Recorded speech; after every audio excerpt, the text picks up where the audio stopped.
quero compartilhar nessa noite algo que é de extrema importância para o nosso entendimento. Apocalipse capítulo 2, 12 a 18. Carta à igreja de Pérgamo. Ao anjo da igreja que está em Pérgamo, escreve: isto lhe diz aquele que tem a espada aguda de 2 fios. Eu sei as tuas obras, onde habitas, que é onde está o trono de Satanás. E retens o meu nome, e não negastes a minha fé, ainda nos dias de Antipas, minha fiel testemunha, o qual foi morto entre vós, onde Satanás habita. Mas umas poucas outras coisas tenho contra ti, porque tem lá os que seguem a doutrina de Balaão, o qual ensinava Balaque a lançar tropeço diante dos filhos de Israel, para que comessem dos sacrifícios da idolatria e se prostituíssem. Assim tens também os que seguem a doutrina dos nicolaítas, o que eu aborreço. Arrepende-te, pois, quando não, em breve virei a ti, e contra eles batalharei com a espada da minha boca. Quem tem ouvido, ouça o que o Espírito diz às igrejas. Ao que vencer, darei eu a comer o maná escondido, e dar-lhe uma pedra branca, na pedra um novo nome escrito, o qual ninguém conhece, senão aquele que o recebe. E ao anjo da igreja de Tiatira escreve, só até o 17. 18 já foi equívoco da minha parte. Queridos, eu tive o privilégio e a oportunidade de estar exatamente no local onde era a igreja em Pérgamo. E você me pergunta o que tem lá hoje. Eu digo apenas ruínas. E por que esse foco objetivo da palavra, usando referência às 7 igrejas da Ásia? Para que essa referência?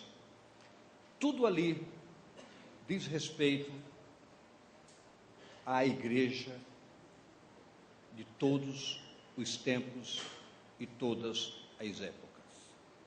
É um alerta vivo e verdadeiro para todos nós.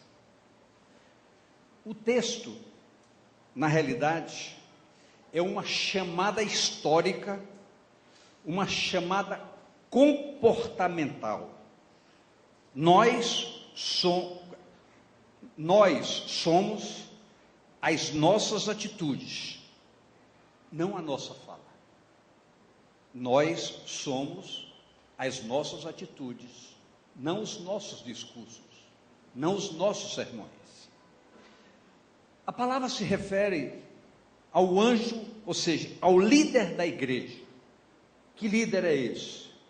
O pastor da igreja. Mas escute, a carta é direcionada a alguém que no plano de Deus é o responsável em ensinar e orientar o povo com fundamentos claros e verdadeiros do que é a palavra de Deus. Pérgamo era uma cidade muito protegida, a segunda cidade mais importante da época. Era uma fortaleza. Deus, contudo, grave bem isso, é o maior do que qualquer fortaleza que possa existir. Deus está acima de tudo isso. A obra é dele. Você viu o que eu disse? A obra é dele. Eu estou aqui porque Deus fez uma obra na minha vida. Você está aqui porque Deus fez uma obra na sua vida. Qualquer impedimento que você pudesse ter, Deus foi e será sempre maior do que esse impedimento. É por isso que você está aqui. Qual é o nome dela? Roseli. Você está olhando para a Roseli aqui? Queridos, muitas vezes, por coisas tão pequenas, nós nos prendemos. Essa mocinha toda terça-feira está aqui, gosta de estar aqui, vem independente da condição dela, o sorriso que ela dá para a gente é impressionante. Você é bem-vinda, Roseli. Então, Deus está acima de todas as coisas. Escute, a obra é dele, e Deus quer toda a adequação da nossa vida à sua soberania e à sua vontade. Ao seu senhorio, Deus se revela objetivando trazer solução a todos os problemas. Deus se manifesta para resolver todos os problemas que possam acontecer em nossas vidas. Aonde está o comprometimento pastoral diante de tudo isso? Quando uma carta é dirigida ao anjo da igreja. Aonde está o comprometimento do pastor nessas situações? É permitir que os problemas permaneçam. É aceitar as afrontas lá de fora, não zelando com seriedade, com fundamento de verdade, zelando sim pela dignidade da vida de cada um de vocês. Esse é o nosso comprometimento, se não nos enquadrarmos naquilo que Deus fala claramente, e vamos acompanhar, conversando gostosamente sobre esse assunto. O verso 13 pode até assustar muita gente. Eu sei as tuas obras, e onde habitas, que é onde está o trono de Satanás. Olhando para a história em relação a Pérgamo, se referia pelas influências dos deuses pagãos na própria igreja. Pérgamo oferecia o culto a Deus e, ao mesmo tempo, culto ao imperador. Então, todas as vezes que nós trocamos a essência de uma adoração real para com Deus, ou qualquer outra coisa que se levanta impedindo a liberdade da adoração a Deus, nós estamos exatamente tendo essa conotação que havia em Pérgamo: culto a Satanás, ou seja, tirando a glória de Deus e dando a glória para outros. Isso era conotado ali de maneira muito clara. Tudo aquilo que era levantado para chamar a atenção no lugar de Deus, se conotava naquela ocasião como culto a Satanás. Procure entender isso, por favor. A igreja em Pérgamo começou a aceitar coisas ou padrões mundanos dentro dela. Queridos, se olharmos para os nossos dias, nós não vamos nos assustar, mas essa é uma verdade que tem atingido muitas pessoas. E é o nosso compromisso. Essa carta se dirige ao líder para que ele atente para isso. Não podemos permitir nenhuma atitude do paganismo, do mundo lá de fora, penetrando no seio da igreja do Senhor Jesus. Muitas vezes nós somos radicais, conhecidos como radicais, porque não aceitamos certas coisas. Não aceitamos mesmo. E nem podemos aceitar. E por isso, ferimos sentimentos, entristecemos pessoas, quando não aceitamos que numa festa de casamento tenha bebidas, tenha essas coisas. Por quê? Porque nós queremos ser um padrão referencial. Não podemos permitir nada de fora no nosso meio. Eu sei que isso desagrada e se machuca.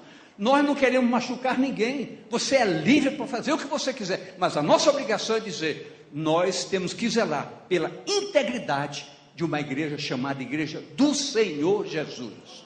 E a Igreja do Senhor Jesus tem que se adequar aos parâmetros que Ele estabelece para a conduta, para o caminhar do seu povo. E a responsabilidade pastoral nisso é extremamente grande e não podemos abrir mão disso. Eu tenho apenas um exemplo, mas tantas coisas mais, você sabe, e você sabe. Uma igreja misturada é uma porta aberta para a ação do inimigo. Satanás não tem trono eterno, ele foi destronado. Só tem trono eterno o Senhor chamado Messias de Deus, a pessoa do Senhor Jesus. É o único trono que se estabelece na sua igreja, é o único lugar reservado, é o lugar dele. Por isso que se diz, toda honra, toda glória, todo louvor só pertence a ele. Mas escute, o propósito da carta é uma chamada para que a igreja tenha como posse um caráter santo, radicalmente santo. Que caráter é esse? Então, preste bem atenção, diga à pessoa do seu lado, o caráter que Deus quer em você é um caráter santo. Só que a santidade, o comprometimento com a santidade nos chama a uma responsabilidade muito séria. Porque tudo aquilo que contraria a santidade não pode caber em nossas vidas. Isso não é uma história do passado, é uma história de hoje, do presente. Ela é focada naquele tempo, mostrando uma realidade da época. Mas essa realidade da época tem como fundamento espiritual uma advertência para a igreja do tempo chamado hoje. Mas escute,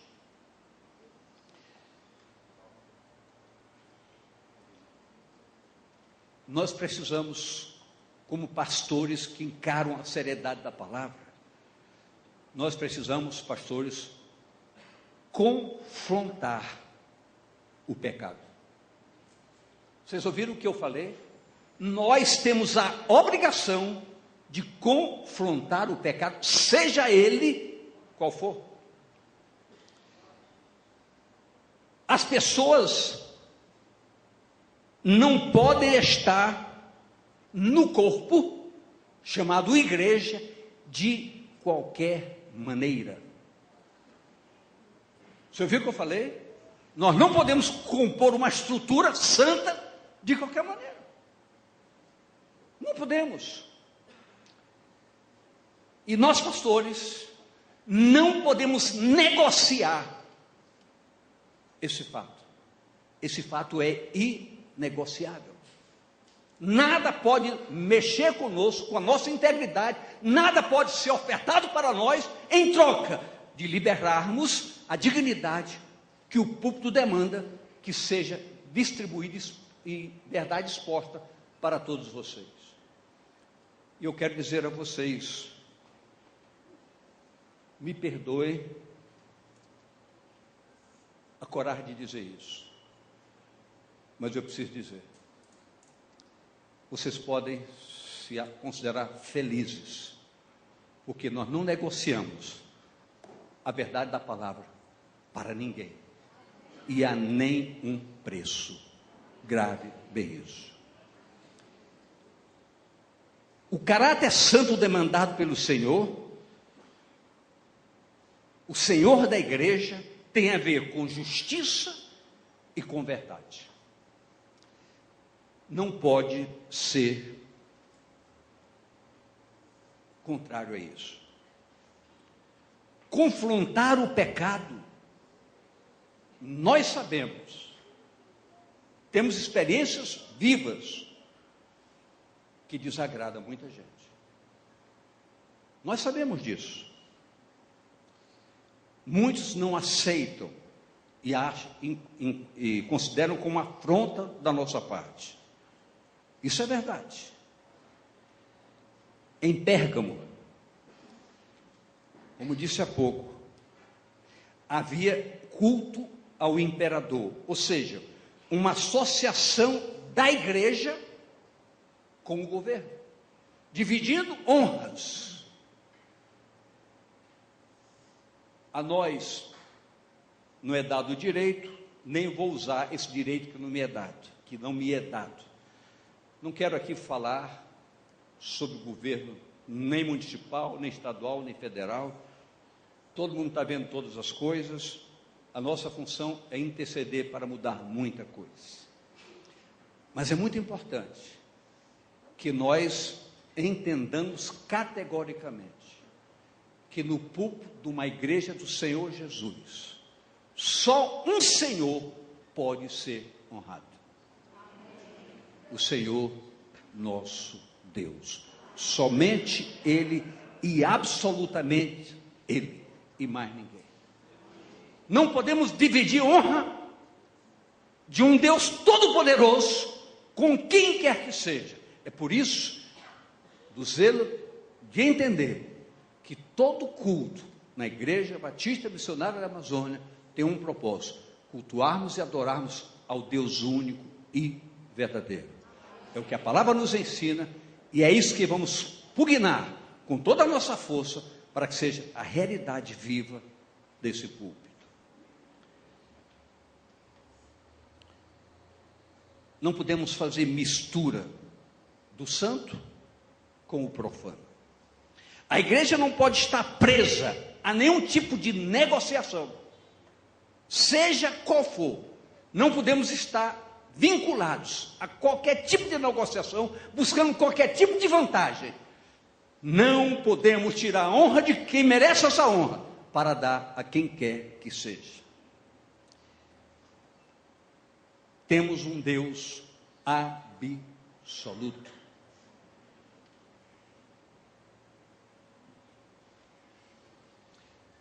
Escute algo. Em Pérgamo, havia um assunto interessante. Eu não sei o nome, eu até ouvi o nome hoje, mas ali havia deuses de cura. Pessoas de todos os lugares iam a Pérgamo, objetivando o encontro com o Deus da cura. Qual é o nome desse Deus, pastor? Esculacho.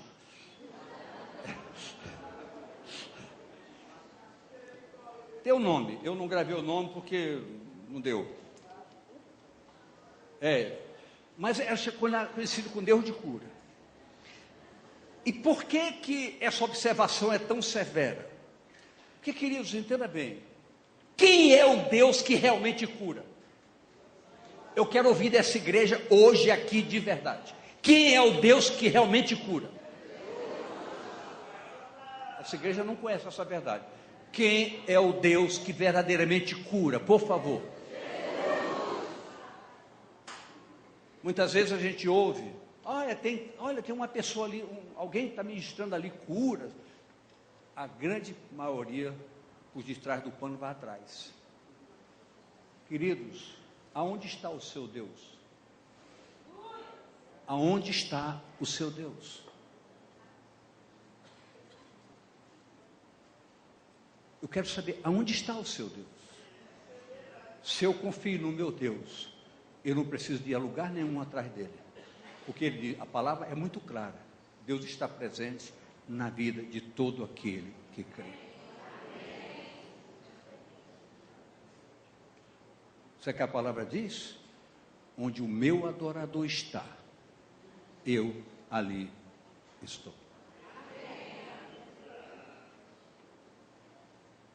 Mas escute, como curiosidade apenas, Pérgamo se destacava por ter a segunda maior biblioteca da época. E ficou muito conhecida, tanto vê se você consegue ligar uma coisa a outra. Qual era o papel que se escrevia historicamente no passado? Pergaminho.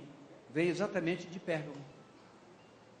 Lá havia a segunda maior biblioteca da época. Isso é só curiosidade. Deus se mostra nessa revelação da palavra que Ele queria e quer mudar tudo, chamando o povo de Deus à adoração verdadeira. E nós sabemos que a palavra diz que os verdadeiros adoradores adoram ao Pai em espírito e em verdade. Há, da nossa parte, o desejo que precisamos implementar em nossas vidas, de guardarmos o nome do Senhor e guardarmos a nossa fé. Um povo determinado, posicionado, ele honra e é honrado pelo Senhor. E existe, como disse a carta em Pérgamos, muitas pessoas que guardam o nome do Senhor e guardam a fé.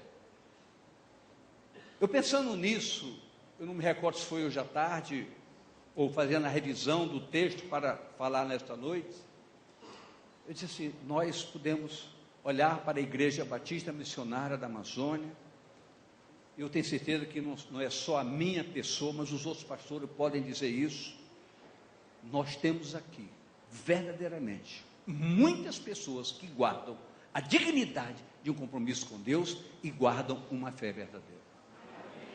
Assim como em Pérgamo foi feita a referência, o Senhor dizendo, eu sei que há em Pérgamo muitos que, fez até a referência a Antipas, que foi morto, mas uma pessoa de fidelidade para com Deus. E eu creio, a gente tem experiência que a Igreja Batista Missionária da Amazônia pode se considerar uma referência de pessoas que guardam um compromisso com Deus e guardam uma fé verdadeira. É por isso que nós não podemos aceitar as misturas e nem alguém que esteja aqui de qualquer maneira. A carta fala sobre duas doutrinas que se implementava muito na igreja de Pérgamo. Fala sobre Balaão e sobre os nicolaítas. Quando se fala sobre Balaão, dizia que havia um incentivo de comidas sacrificadas, orientando o povo a uma difamação e à prática da prostituição. Uma aceitação que, se analisarmos e atentarmos para os nossos tempos, aonde nossos filhos vão para as escolas estão contaminadas por ideias totalmente absurdas. Onde nossos filhos vão, eles estão expostos a contaminações terríveis. Aonde é o lugar onde eles devem ser treinados e orientados para superar tudo isso? Nas nossas casas e na igreja, verdade.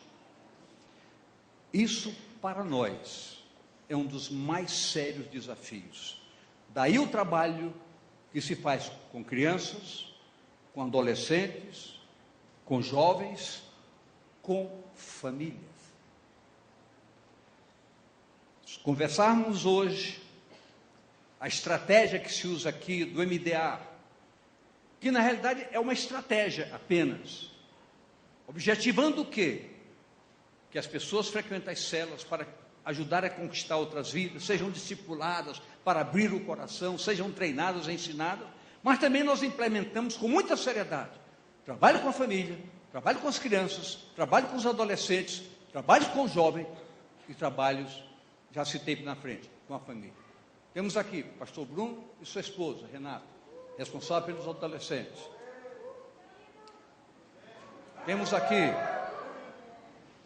pastor Flávio, pastora Marisa, pastora Renata, com a ausência do pastor Jefferson, que está na faculdade, pastor Jefferson e pastora Rosana, pastor Léo e Jefferson, pastor Léo, Jefferson, ó. Pastor Marcelo, pastor Andreus, responsável pelos jovens. Pastor Flávio, também pastora Marisa, que acabaram, pastora Marisa, principalmente, incansável, nesse final de semana, desde sexta-feira até segunda, no retiro com as crianças.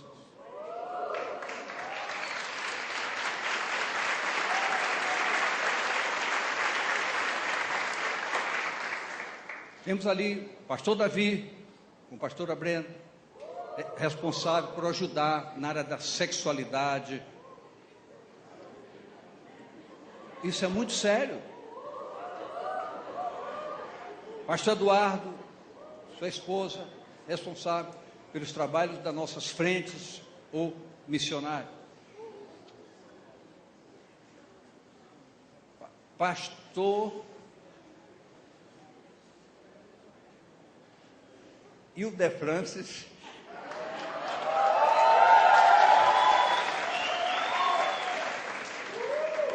pastora Nazaré,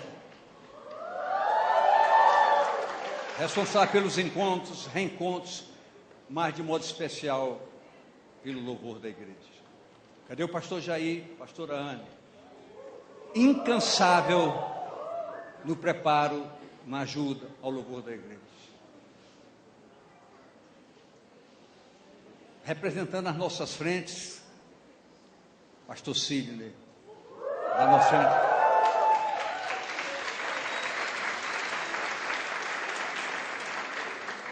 Cadê?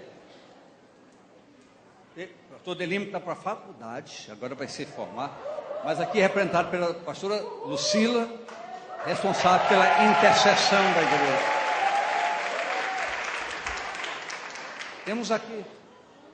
Temos aqui a pastora Dilma.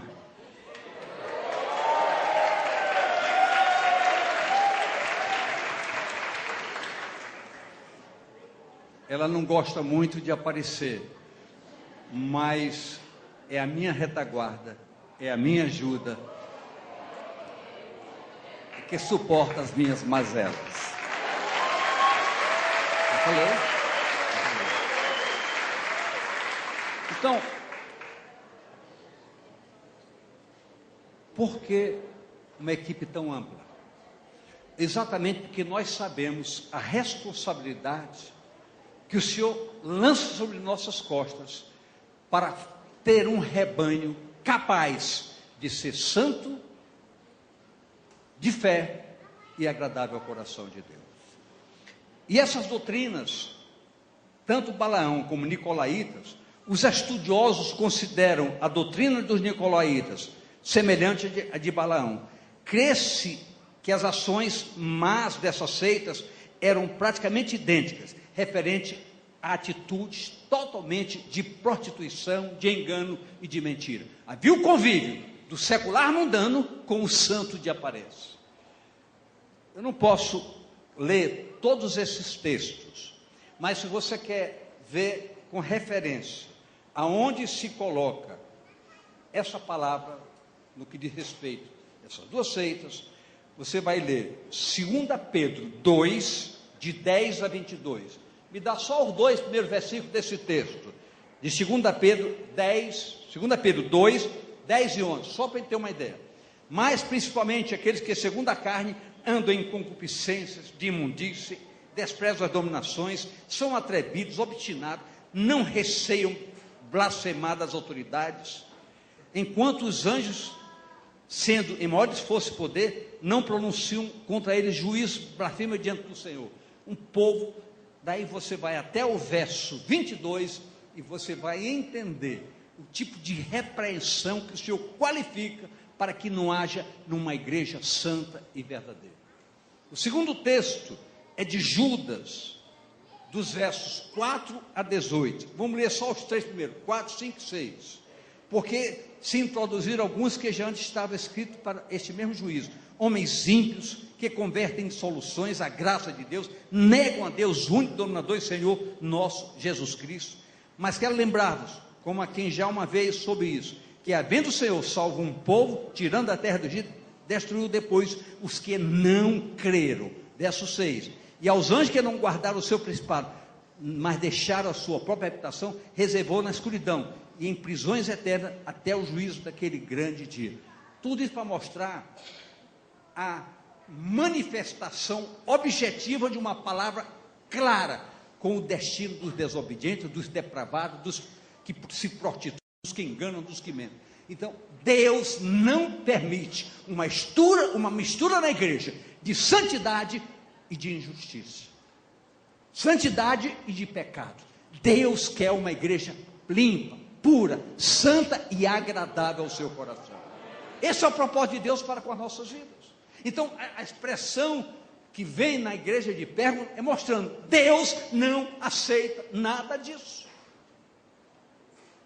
E o que nós temos que fazer? Honrar o que Deus diz ou aceitar as circunstâncias das conveniências que nos servem? Queridos, eu ouvi de um pastor numa gravação, ele até teve um acidente, aquele morenão. Ele disse: se um pastor que passa o tempo numa igreja e não prepara substitutos à altura, ele é um fracassado. Eu quero dizer a vocês, eu nem sempre agrado os pastores como eles gostariam. Me permitem falar. Muitas vezes sou obrigado a chamar um, chamar outro e ter uma conversa de pé de ouvido. Por quê? Porque eu vou passar. Eu já estou com 72. Eu sei que ainda tenho muito tempo.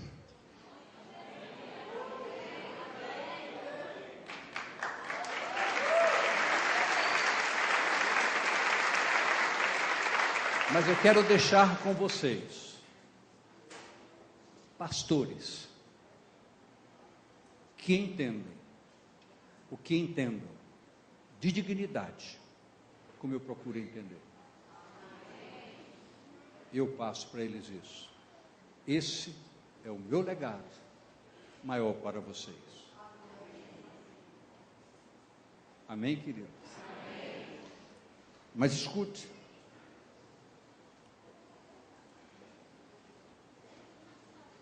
A palavra de ordem que a carta de Pérgamo nos traz é uma só: arrependimento. Essa palavra foi para a época e é para hoje. O que mais precisamos encarar de frente é como nos arrependermos com sinceridade de tudo aquilo que fizemos ou fazemos ainda que fere o coração de Deus, e tomarmos uma posição muito clara.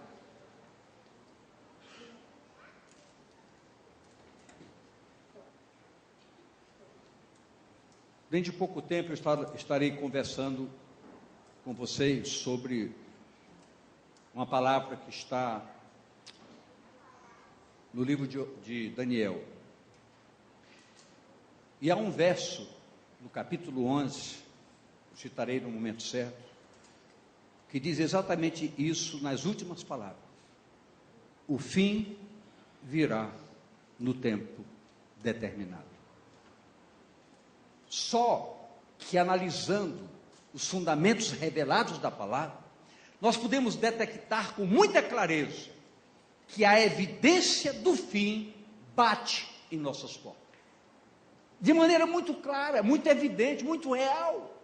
E a palavra diz: o fim virá e não tardará. E lá Daniel diz: o fim virá no tempo, capítulo 11. São os três, último momento do capítulo 11, verso, se não me engano, é 16. Daniel, capítulo: o fim virá no tempo determinado. Queridos, sabendo disso, Pedro, num enfoque muito precioso, ele diz: sabendo vocês que todas essas coisas vão acontecer, que tipo de pessoa convém que você seja? Que tipo de pessoa? Você quer ver o versículo? Eu vou facilitar, Léo, eu vou dar o versículo. Já localizou?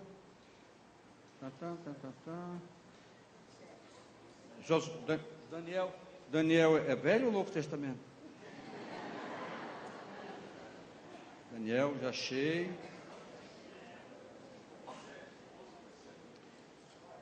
O fim virá no tempo determinado.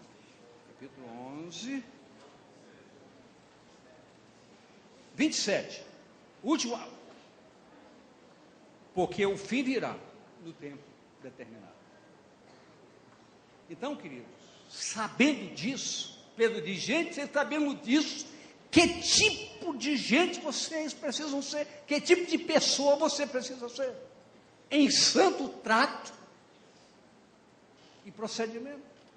Então, é esse chamamento que nós nos transportamos para a verdade do Senhor, nessa carta a Pérgamo, para entender que ele diz: nós queremos que o povo se arrependa enquanto é tempo. É a única, era e é ainda a mensagem objetiva da palavra. E esse arrependimento só acontece por humildade e por determinação, por propósito de obediência ao senhoreio absoluto do Senhor Jesus sobre nossas vidas. Mas escute, e ele diz ao vencedor. Eu quero desafiar você nesta noite. Quem aqui é vencedor? Você não é? Você sabe o que tem reservado para você? E lá na carta de Pérgamo, ao vencedor, lhe darei uma pedrinha branca. Procurando analisar o que significava na antiguidade essa pedrinha branca, diz assim: primeiro, essa pedrinha branca tem uma objetividade muito clara. Quem agora, de fato, pertence ao Senhor, tem uma pedrinha branca. Quem pertence ao Senhor. Na antiguidade, era uma credencial. Era uma credencial. Usava-se como um benefício de um réu, como um documento que esse réu se tornou um escravo livre. E o documento que ele recebia era uma pedra branca para identificar: eu era escravo, era o réu como escravo, agora estou livre. Uma ação de liberdade na antiguidade. E foi usado simbolicamente para nós, igreja.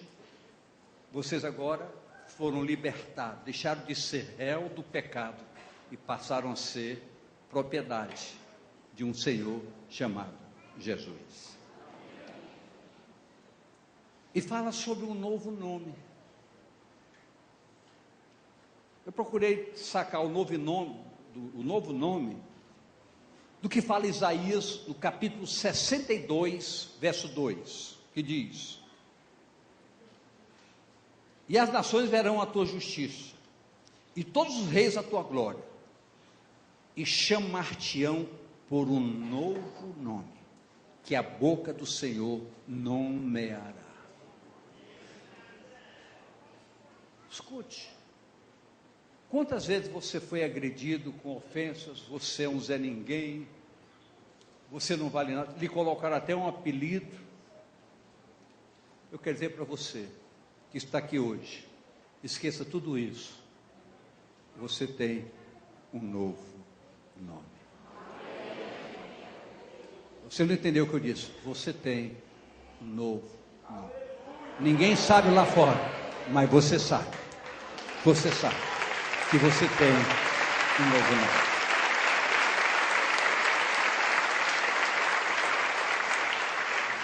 Isaías 65, 15 diz: e deixareis o vosso nome aos meus eleitos por maldição, e o Senhor Jeová vos matará, e o seu servo chamará por outro nome.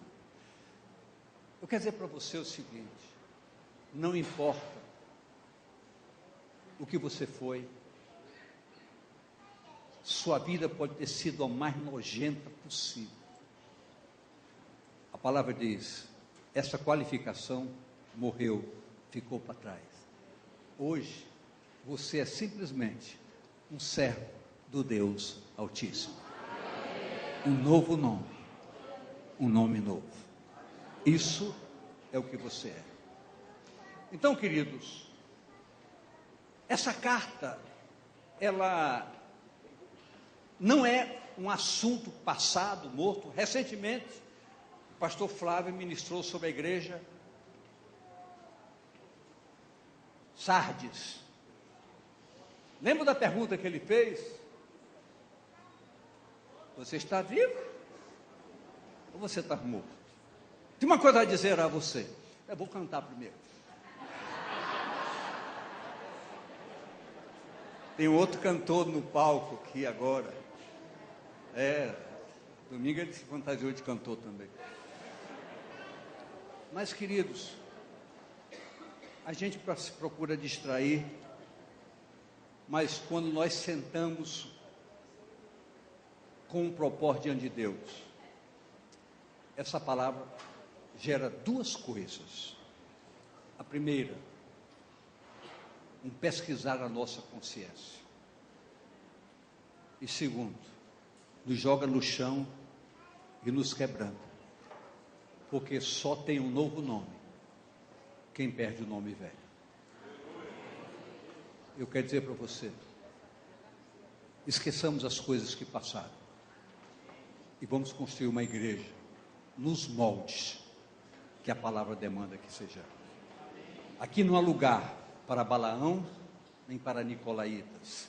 Não há lugar para fazermos cultos a imperadores. Não negociamos a nossa dignidade. Aqui é um lugar onde o nosso propósito é levar toda a igreja a adorar o único e verdadeiramente o único Deus, o Senhor de nossas vidas, o Deus da nossa história e da nossa esperança. Eu posso ouvir amém? Amém. Convido você para se colocar de pé.